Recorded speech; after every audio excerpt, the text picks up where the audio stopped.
Politics is tough. You know that. You're a politician.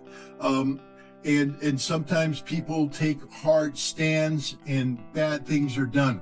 But this isn't politics, George. This is hate. This is pure, unadulterated hatred. And what kills me is no matter how you feel about Hamas, no matter how you feel about Hamas, you have to understand that you can't embrace an action undertaken by Israel that dehumanizes an entire people. The Israelis are not crying about the babies, George. The Israelis are not crying about the women. They're definitely not crying about the men. They don't care. They hardened themselves to the point where they no longer view the Palestinians as humans. And as so long as your government and my government have this see no evil, hear no evil, say no evil approach about Israel, where Israel cannot be criticized, the killing will continue. The only way this stops is when our politicians demand that it stops. But we, so far, don't seem to have an upper limit, which speaks volumes about the people whom we have put in office. You know, we are democracies, George. We elect people to represent us. And if those people truly represent us, it doesn't say much about us collectively as Americans and British, because we're standing by. Yes, we fill the streets with people demonstrating, and I applaud everybody who went out to demonstrate.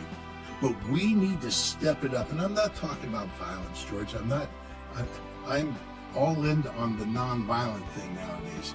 Because war only begets death and destruction. I've learned that hard lesson. I'm about not going to war. But we need to find a way to send a signal to these people. Where is corporate America?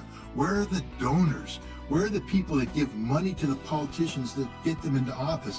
Why aren't they calling up? Why aren't we calling them saying, hey, you do a business that allows you to make money, to donate money to a politician? You don't do business anymore, pal, until you get on the phone and you say, stop the killing in Gaza.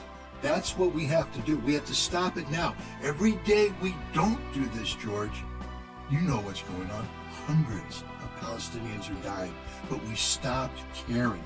Once you see those photographs, you become immune to those photographs. And that's what's happened. It's a bloodlust exhaustion where we have seen so much horror. It's filled our eyes and filled our minds that we become numb to it. We can't become numb to it. We should cry ourselves to sleep every night in shame, collective shame, about what's happening in our names. Because this isn't an Israeli crime, George.